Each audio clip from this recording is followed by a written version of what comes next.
I used to think therapy was my safe place, until my therapist quoted something I had only ever whispered to my mother. That was the first crack. The second, a smart speaker in my living room, playing a recording of my sobs from a private session. And the third, a text from my father. We know you're starting to forget who you owe everything to. That's when I realized this wasn't about healing, it was about control. My family didn't want me to get better. They wanted me quiet, compliant, and blind. They sent me to therapy to break me, and it almost worked. By the time I turned 36, exhaustion had sculpted itself into every corner of my life. I was the dependable one, the fixer, the silent hero who paid the bills no one talked about, answered the calls no one else wanted to receive, and showed up for a family that never seemed to show up for me. When my body gave in, headaches, insomnia, that constant chest tightness, I told my mother I thought I was burning out. She didn't hesitate. "You need to heal, Claire," she said, almost gently.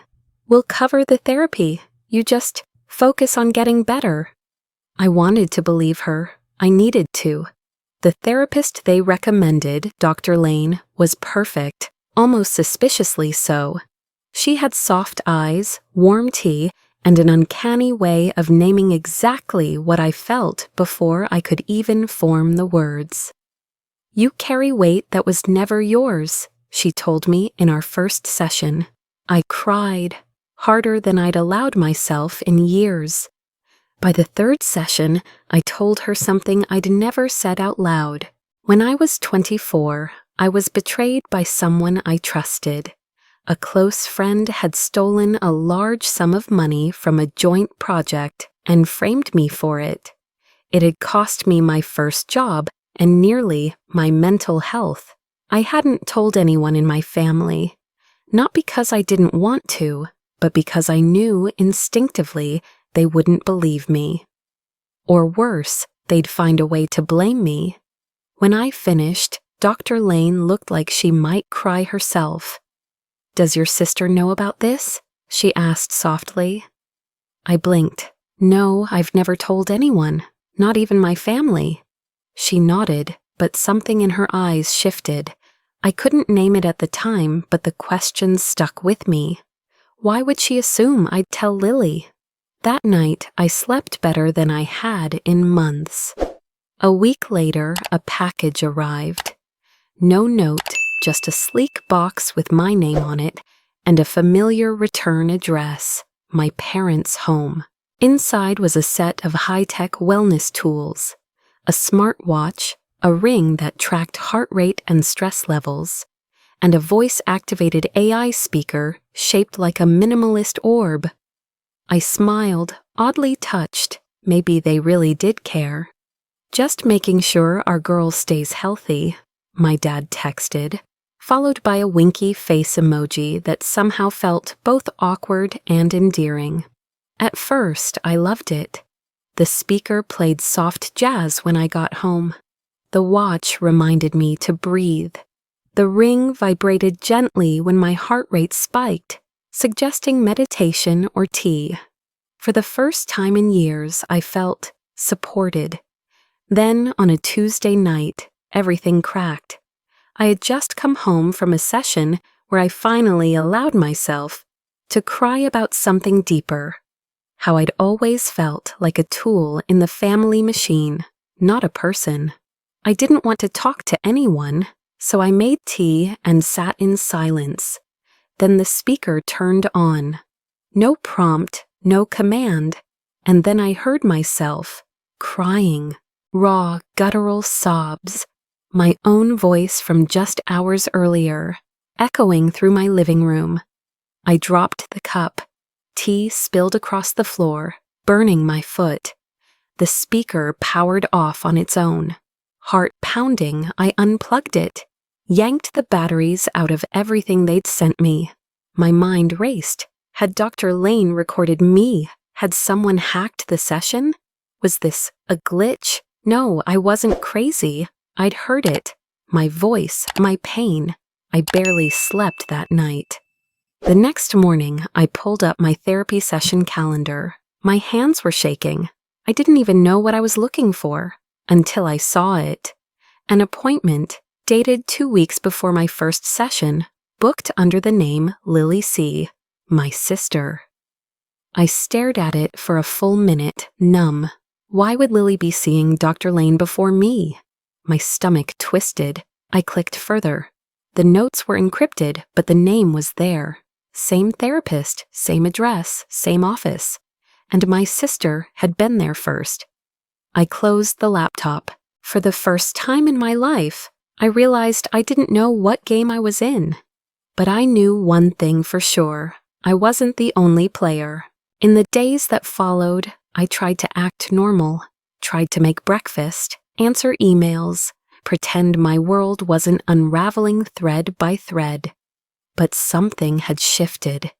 Dr. Lane's words echoed louder now, as if every sentence she'd ever spoken was replaying in my head with new, sinister undertones. You're lucky to have such a devoted family. They've carried you more than you realize.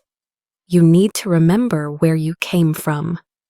It was all there, breadcrumbs dressed as empathy, all leading me back to one place, submission. I opened a drawer in my closet, looking for an old journal to distract myself, and instead found something else. A thin, leather-bound notebook with my mother's handwriting on the cover, Claire, College Year 1. I shouldn't have opened it, but I did. The first few pages were innocent enough, reminders about my schedule, encouragements about staying focused. Then came a single line, written in tight, controlled cursive. She's too independent. If we're not careful, she'll drift. Need someone to steer her, soon. I read it 3 times. Drift? From what? From them? I confronted Dr. Lane during our next session. I didn't raise my voice. I didn't cry. I just asked, did my mother tell you things about me before I ever walked into this office? She didn't answer right away. Her face shifted, softness replaced by something cold and practiced. Your family loves you more than you give them credit for, she said calmly, sipping her tea. That was all I needed.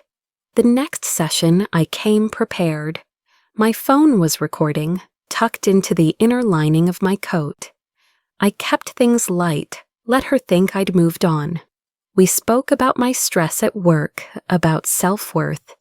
Then I said casually, sometimes I wonder if anyone ever listens when I speak. She paused. You'd be surprised who's listening. Afterward, I walked to the coffee shop across the street, pulled out my phone, and hit play. I heard my voice, then hers, then silence, then a call. The ringtone was faint, but the words were unmistakable.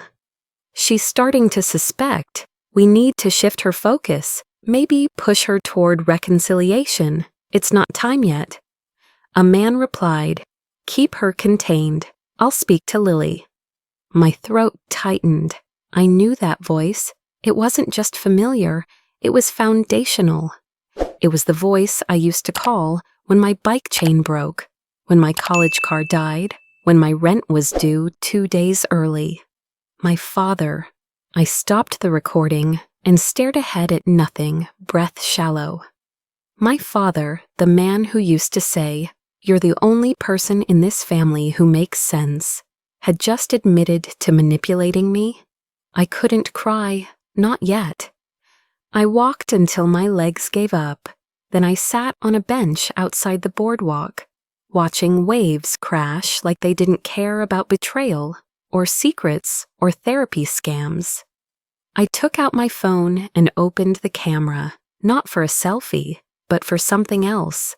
I don't know who's watching this, I said quietly, but maybe someone needs to hear it. The wind was loud, my hair wild.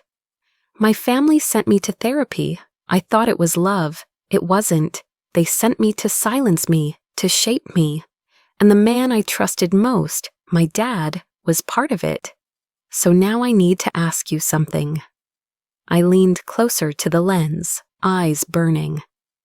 What would you do if the one person who always protected you was the one who'd been watching you fall? I ended the video and saved it. I wasn't ready to share it yet. But one day, maybe, someone would need it more than I needed silence. I walked down to the beach, shoes in hand, letting the water lap at my ankles. For a brief moment, I tried to remember the last time I'd felt safe. A memory surfaced. I was 16. I had come home crying about a failed math test. My mother didn't yell, didn't scold. She simply sat beside me, wrapped her arms around my shoulders, and whispered, "You're allowed to fall apart, Claire. That's what we're here for." It was the only time I could recall her hugging me without condition. And now I wondered, was even that moment part of the plan? The next morning, I hired a cybersecurity specialist. He looked young, maybe 28, but his credentials were solid. And more importantly, he didn't flinch when I told him I suspected my family had bugged my house using wellness devices disguised as gifts. He worked for hours, moving through my apartment with small scanners and odd gadgets that blinked red and green. By sunset, he placed a laptop in front of me and pointed at the screen. "There's a hidden data stream," he said. "Every device they gave you, the watch, the speaker, even the lamp, has been pinging one server every 6 hours." I leaned forward. "Where does it go?" He zoomed in on the connection ID. The server name was written in code, but beneath it was a label that made my blood run cold. Project Helix. He tapped again. "Encrypted, but the server is owned by a private holding group. Shell accounts everywhere. But the main funding source?" He pulled up a transaction log. "This line here, funds came from something labeled DH Investment Trust. D.H. David Harlow, my father." I closed my eyes. This wasn't just family betrayal, it was coordinated surveillance under corporate disguise. They had built a system, a structure, a machine designed to keep me on track. I needed context, something older, something deeper. I remembered my aunt, my mother's sister. Aunt Rochelle had disappeared from our lives when I was a teenager, after what I was told was a nervous breakdown. We never spoke of her again. I found her through a contact list buried in a university alumni page. One email, that's all it took. 3 days later, she called me. "I knew this day would come," she said. "We met in a diner just outside the city." She looked tired but fierce, her voice still sharp, her gaze constantly scanning the room. She handed me a yellowed fax, folded so many times it was almost soft. At the top, a hospital logo, a name I recognized. It was her psychiatric evaluation, signed off by a therapist who was not Dr. Lane, but someone with the same credentials, the same clinical language. The diagnosis, emotionally unstable, recommended family separation, support therapy. "Your mother paid for this," Rochelle said. "Same therapist network. They declared me unfit and had me committed for 90 days. When I came out, I'd lost custody of my daughter." I couldn't breathe. She stared at me. "You're not the first, Claire. You're just the first to fight back." I took the fax and held it like a weapon. Later that night, I pulled out a notebook and began mapping every piece of the puzzle. Connections, money trails, people. But I knew I needed more than proof. I needed power. That's when I called Theo. Theo was my ex. We hadn't spoken in years, not since things ended messily after college. but he was brilliant. A cybersecurity analyst by day, a hacker for justice by night. I sent one message. They turned therapy into surveillance. Need your help. His reply came 10 minutes later. I'm in. Send me what you've got. Within 48 hours, we had a team. A civil liberties attorney who specialized in psychological manipulation cases. A freelance journalist who'd once exposed a therapist ring in New Jersey. Theo and his encrypted systems. And me, the one with the story. But I wasn't alone anymore. Theo dug deeper into the Project Helix server. It wasn't just logging my emotional data, it was compiling predictive models, sentiment analysis, behavioral tracking, even biometric forecasts. He clicked open a hidden archive. There were files labeled with names, dozens, all women, all related to me, Lily, my mother, cousins I hadn't spoken to in years, even Aunt Rochelle. What is this? I asked. He hesitated. It's a pattern mapping system. They were tracking how women in your family responded to stress, control, rebellion. It's not just about you. I leaned back, dizzy. Claire, he said quietly, they've been refining this for generations. The room went still. They didn't just want to control me. They were building a blueprint for how to control every woman in our bloodline. The invitations were handwritten, simple cream cardstock, with a copper foil edge and the words, Thanksgiving Reconciliation Dinner, printed in gold. I mailed one to every member of my family. I even sent one to Dr. Lane's office, just to see what would happen. Most of them RSVP'd within days. My mother responded with a voice note full of tentative warmth. I'm proud of you for choosing healing, Claire. It's time to mend things. They had no idea what I was really mending. The venue was a private event space at a vineyard just outside the city. Rustic lights, harvest centerpieces, soft jazz playing in the background. It was cozy, comfortable, familiar, just what they expected. Everyone arrived in waves, my parents, Lily, aunts and uncles, cousins I hadn't seen in years. Even my brother, who flew in from Colorado, offered a brief nod and said, So you're finally letting go, huh? Yes, just not in the way he thought. Dinner was a carefully curated performance. I smiled, passed dishes, clinked glasses. Toasts were made. My father offered one about family legacy, while my mother dabbed at her eyes and praised the strength of daughters. Everyone clapped. I did too. Then dessert came, and with it, the reckoning. I stood up, tapped my glass, and waited until every eye was on me. There's something I need to share, I said. Something overdue. The room quieted.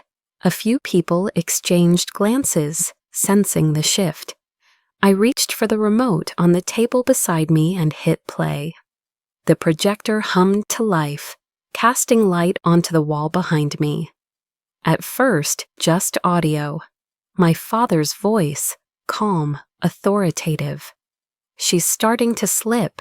We need to protect the family's holdings. If she becomes unstable, then, Dr. Lane, we can begin documenting signs of dissociation. She's vulnerable enough. Finally, my mother, voice steady but sharp. Get it in writing. We can't let her ruin everything. Gasps. A fork clattered to the floor. I turned to face them. This is what love sounded like behind my back. Before anyone could speak, the video cut to a scanned document, a psychological assessment, signed by Dr. Evelyn Lane, declaring me unfit to manage my own finances due to emotional volatility and delusional behavior. I looked at my father. This was filed 6 months ago, while you were telling me I was brave. My mother stood abruptly, chair scraping loudly. Claire, this isn't. I held up a hand. Don't. Just don't. Lily stood too, her face unreadable. You said this was about healing. It is, I said. For me. Then everything broke loose. My brother slammed his fist on the table. Are you insane? Do you know what this'll do to Dad's reputation? An aunt started crying. My mother collapsed into her chair, shaking her head, whispering prayers. My father didn't move, just stared at me with that same unreadable calm he'd always worn when delivering bad news. The chaos swirled around me, but I stayed still, anchored.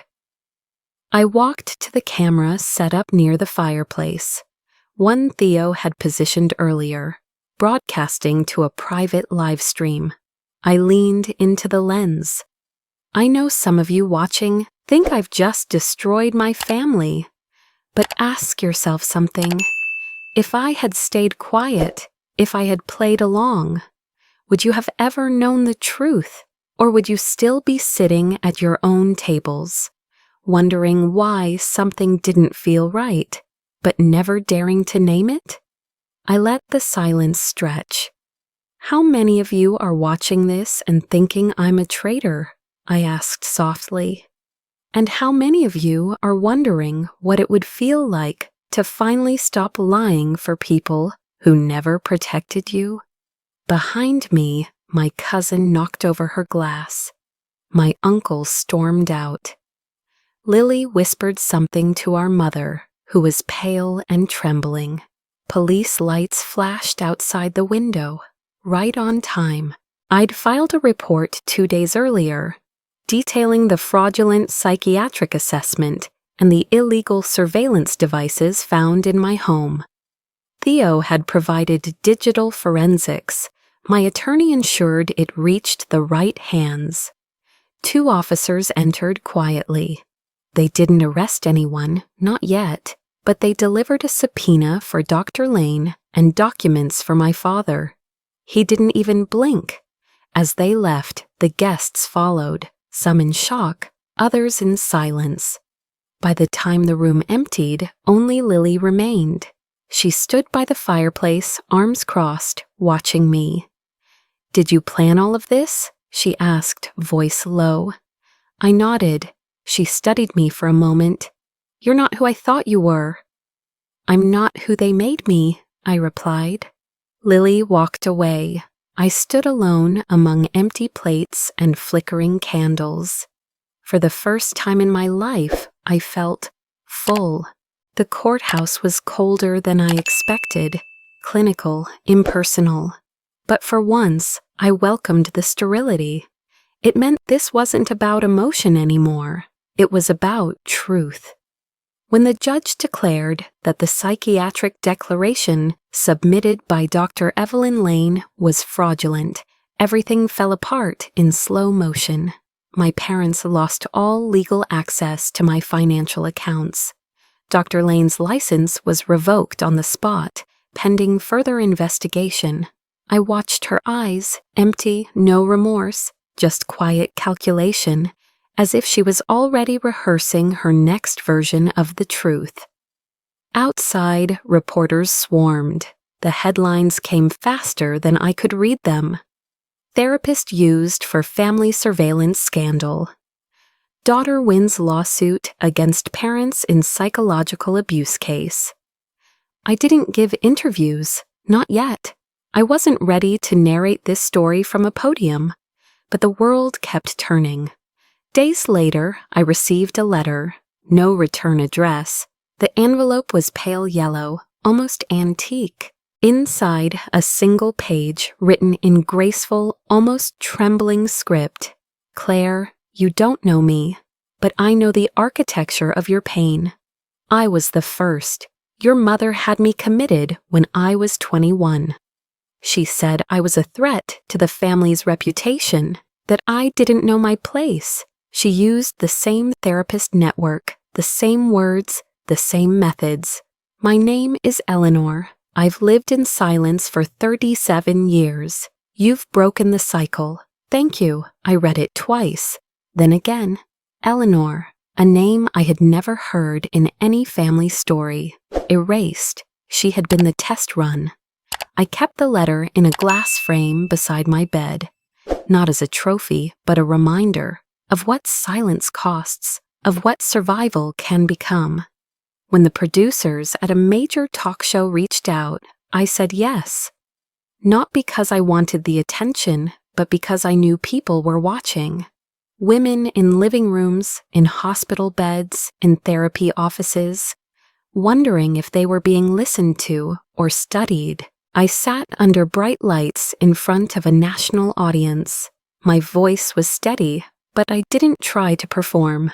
I told them everything. How love was used as a weapon, how therapy became a cage, how family used loyalty as currency.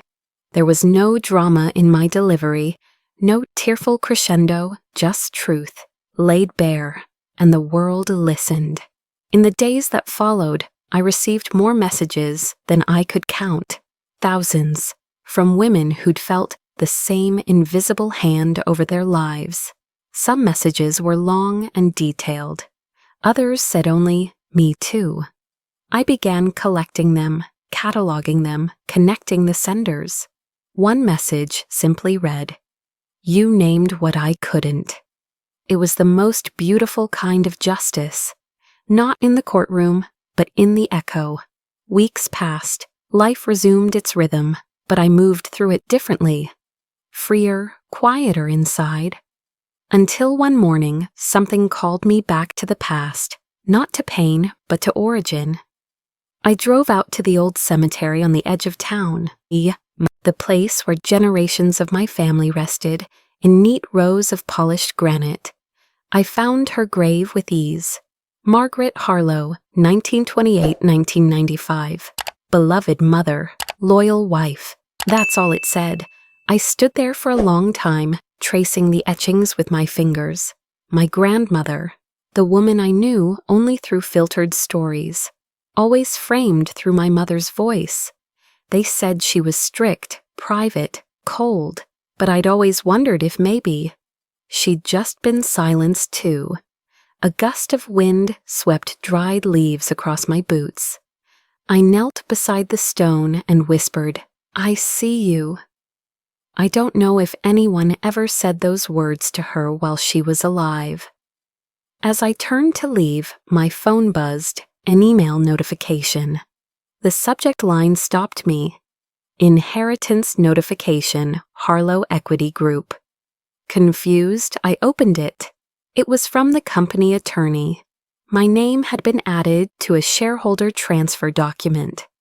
I was now the majority beneficiary of my father's remaining equity stake. I stared at the screen. All of it, millions, now legally mine.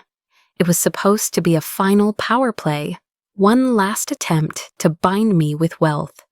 A golden leash. But I already knew what to do. I called my attorney that afternoon and transferred the entire sum to a new foundation, the Eleanor Fund, dedicated to supporting survivors of familial psychological abuse. By evening, the press had caught wind. Claire Harlow declines inheritance, funds National Support Network for Psychological Abuse Survivors. I didn't do it for the headline.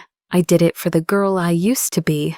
The one crying into a smart speaker she didn't know was listening. That night, I lit a candle beside Eleanor's letter and whispered, "We're rewriting this legacy, one truth at a time."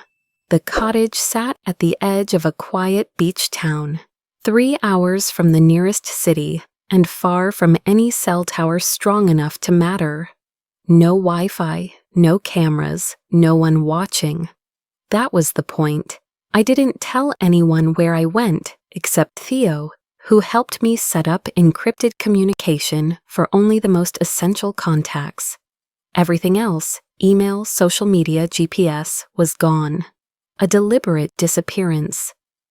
Every morning, I woke before sunrise and sat on the porch with a cup of black coffee. The wind smelled like salt and pine. I kept a leather-bound notebook in my lap. And each day, on the first line of a fresh page, I wrote the same sentence, I am free. Sometimes I added more. But that first line never changed. The waves taught me something about grief. They don't ask permission. They come and go. You learn to stand in them. You don't fight. You let them pass. In time, people began to find me, not in person, but through encrypted letters, anonymous emails sent through a whistleblower network I'd helped build. Women, daughters, sisters, their stories echoed mine. Families who gaslit, therapists who colluded, control masquerading as care. I helped them write statements, structure documentation, build their own exit plans. I wasn't a therapist, and I didn't pretend to be one. I was just a survivor who knew the map. Some nights I still dreamed of my mother's voice, but it didn't haunt me. It reminded me of why silence is never neutral. I missed her sometimes, but not the version I knew. I missed the idea of her, a mother who might have loved without needing to dominate. That's when I knew I had healed, not because the pain was gone, but because I no longer wanted revenge, just distance and peace. A few months later, I opened the doors to Safeline, a small but fortified building near the beach. No windows from the outside, no signs. Inside, it was warm, sunlit, and quiet, a place where women could land softly after chaos. We didn't ask for their real names. We didn't demand their pasts. We just offered safety and tools. One afternoon, a package arrived. No return address. Just my name, written in handwriting I hadn't seen in months. Inside was a flash drive and a note. I can't change what I helped them do, but I can tell you the truth. I'm sorry. Lily. I sat with it for a long time before I opened the file. It was a video, just her speaking directly into the camera, tear-streaked but steady. She recounted how our parents had pulled her in when she was 16, how they told her I was unstable, dangerous, a threat to our family's unity, how they gave her language to doubt me and rewards when she echoed their fears. I believed them because I needed to be loved, she said, and they needed someone to help break you quietly. She paused, trembling, but I watched you rebuild yourself from ash, and I finally saw the truth. I'm sorry, Claire. I hope you never forget that you changed everything. I didn't reply, but I forgave her, not because she deserved it, but because I deserved not to carry it anymore.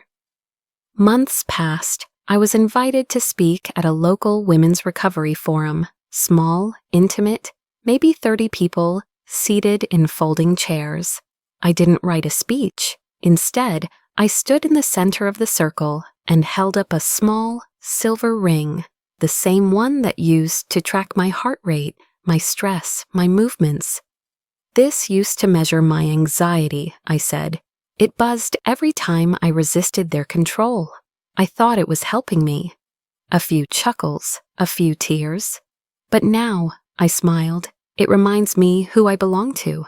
Not them, not fear, me. I slid the ring onto my finger, not as a tool, but a relic, a symbol of reclamation. The camera recording the talk zoomed in as I leaned forward. My story ends here, I said, but yours might just be starting. I looked directly into the lens. Are you sure your family loves you the way you think they do? Then I smiled. Cut to black.